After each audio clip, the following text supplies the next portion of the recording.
let's chat a little bit about that. I mean, is Yeah. Aquaman 2 sunk? Is this feel like Warner Brothers is just bearing down?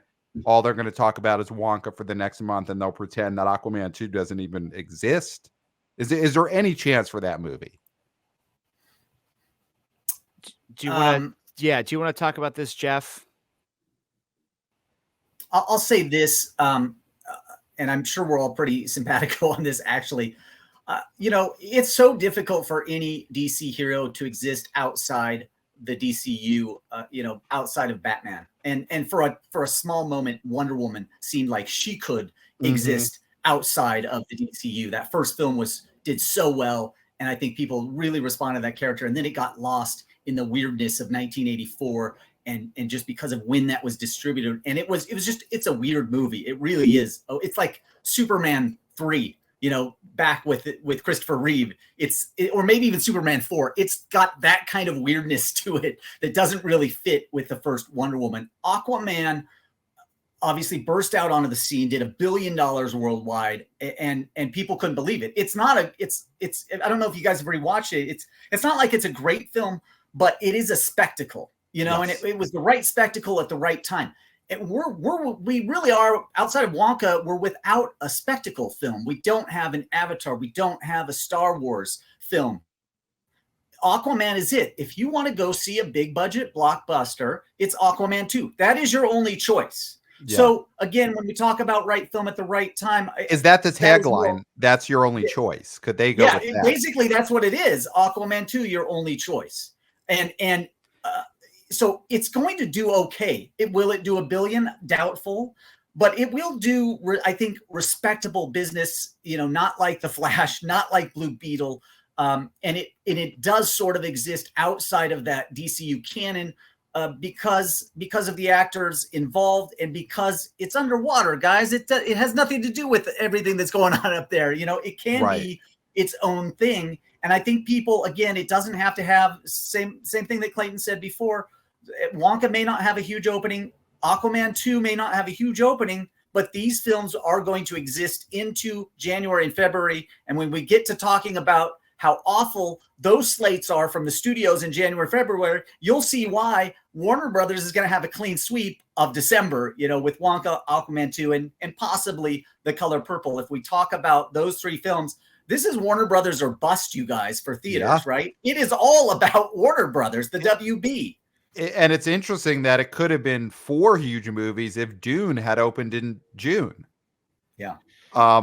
Here's the thing with Aquaman. And I mean, Aquaman 1 came out 2018. I mean, that 2018, 2019 run of superhero movies, you could put out any old crap and people would see it. That was the height of it. That was the apex. I mean, that was original Captain Marvel year, where it was 2018, correct? Or 2019? Which one was... She was 18, correct? Captain Marvel was 2019. It came out right 19. Before Endgame. Yeah. Okay, so that little stretch there, you could do no wrong. Yeah.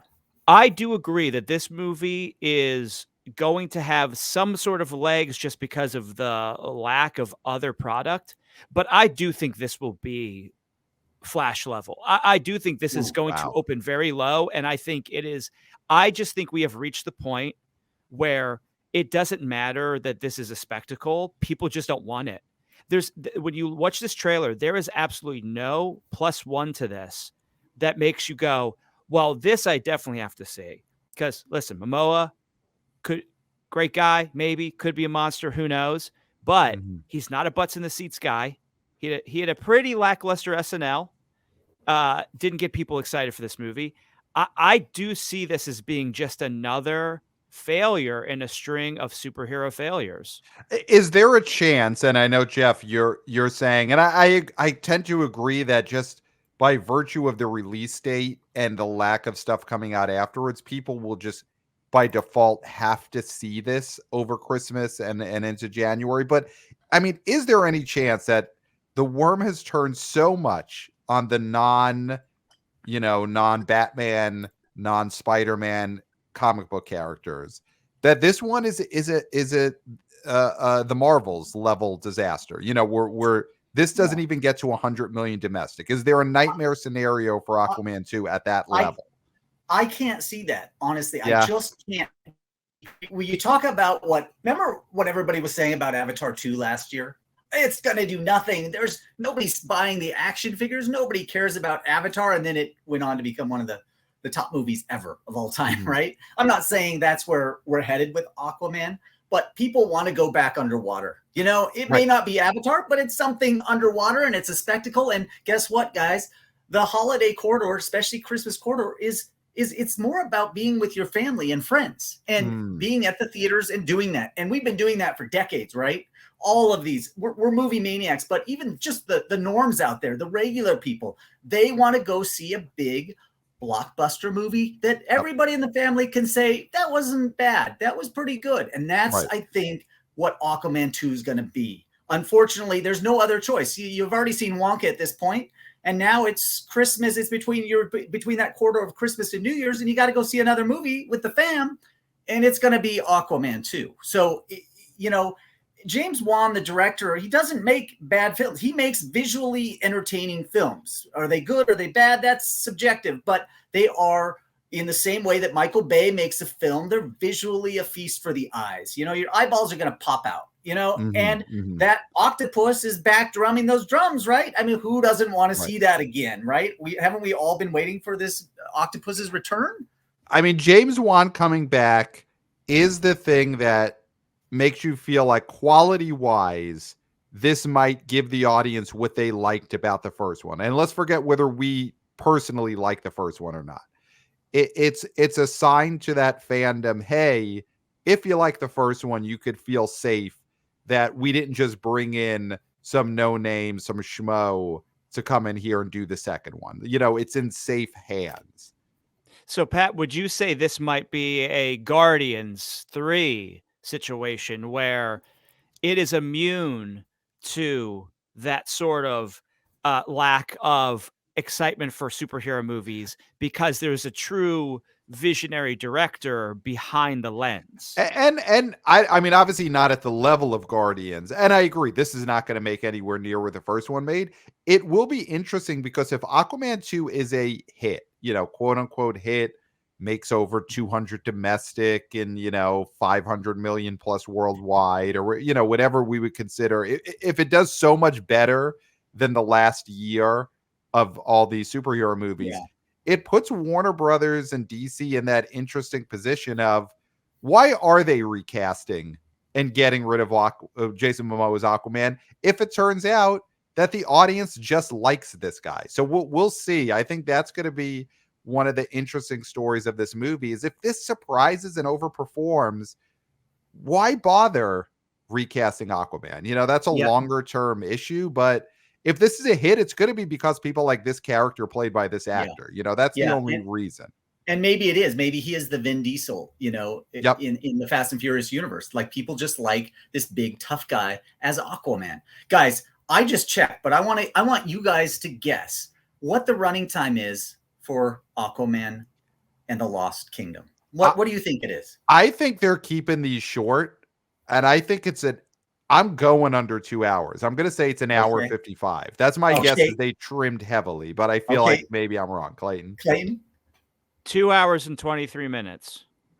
Pat, it is an hour and 55 minutes, right on the goddamn dot. Wow. I mean, they're going for giving the people what at least they think they want. You know, they're really trying to say, hey, this isn't one of those bloated 3-hour epics, because people don't want these movies enough to sit through them for as long as they used to sit through Infinity War and Endgame. And that under 2 hour playing time, again, I didn't know that it works in its favor, is huge. You know, it's going to be on all the IMAX screens, the PLF screens. Hollywood would have to completely fail for this film to do like flash business. I mean, and theaters may shut down. If Aquaman 2 honestly doesn't do better than Black Adam, which it should. I mean, Black Adam did what, like 400 something worldwide? That was the last big 160 something domestic, right? Domestic. It's got to do that. And again, it doesn't need to open over. The first one opened at 60, right? It opened very low, but just kept going. And honestly, this thing has to keep going, because otherwise January and February, you might as well just put for sale signs out on theaters, because it's that bleak going into the new year. Well, we'll get I don't into know. January. I think it's done. I Wow. think it's done. I do think. I just feel like nobody's interested. I mean, Avatar is Avatar, and this is just not even close. And I know I knew you weren't trying to say that this is anywhere close to Avatar, but it's like, I just don't think the spectacle aspect of it really matters. I think maybe the family aspect does, everybody going to see this, but I just think it's done. I think we're done with superheroes. Let's get an over under just quickly, Clayton. Over under Black Adam's domestic total. Under. Ooh, wow. Dang. Okay. Bold. That is bleak, man. But hey, that's the brutal honesty you want from the BO boys. You know what I mean? That is brutal truth. You know what's great is I hope I'm wrong. This is the only show where we make predictions and hope we are wrong. Yeah. I hope I'm wrong. I hope this thing is a smash, because it doesn't matter what I think of these movies and quality wise, because I'm not a critic. Theaters need something for people to go see. So I hope I'm wrong, but I think I'm right. I'm gonna go. It bumps up to 200. I'm gonna go 205. So it gets over 200, which, again, for DC and where they're at, it's pretty damn good. I don't know what the budget on this thing is, but I gotta imagine it's massive, because I've seen those special effects. I've seen how many people worked on this film. But for what DC is now, and this is the bookend of the DCU, right? That's not bad if it can hit 200 domestic. Yeah. And yeah, I mean, they've reshot this a million times. Reportedly, there's been every Batman possible has at some point made a cameo in a version of this Aquaman. So what they've spent on bat nipples alone. Oh god, cod pieces are not cheap. Yeah.